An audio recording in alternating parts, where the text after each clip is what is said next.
Gary Charles Evans was a thief, an art and antique dealer, and ultimately, a convicted murderer. His crimes shocked many not just for their violence, but for how long he managed to avoid capture. Born in Troy, New York, in 1954, Gary had a troubled upbringing. He was raised in a household filled with instability and was often in trouble with the law from a young age. His first arrests were for theft and burglary, a path that would later define much of his adult life. He developed a reputation as a skilled burglar, often targeting antique stores and art galleries. His criminal activities weren't random. He studied his targets, learning when to strike and how to avoid detection. Over time, his knowledge of antiques became legitimate, allowing him to blend in among art dealers and collectors.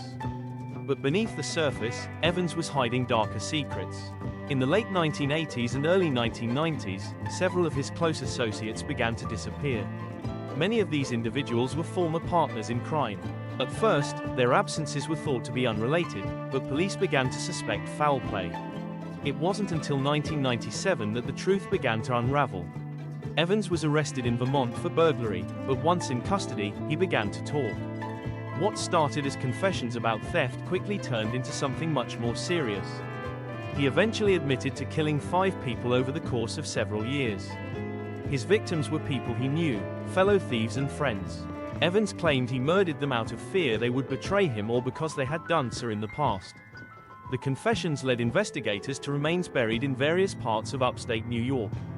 Each one confirmed the chilling stories Evans had shared. But Evans was not an ordinary killer. He expressed guilt and self-awareness in interviews and letters. He often wrote about morality, justice, and his own fate. He was described as intelligent and introspective, qualities that made his crimes all the more disturbing. In 1998, while being transported by the U.S. Marshals, Evans escaped custody.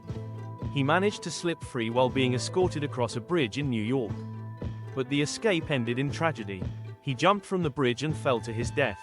Authorities believe it was intentional. Gary Charles Evans left behind more questions than answers.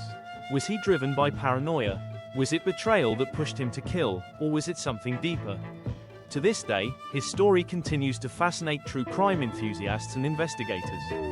A thief, a killer, and a man whose own life became one final mystery.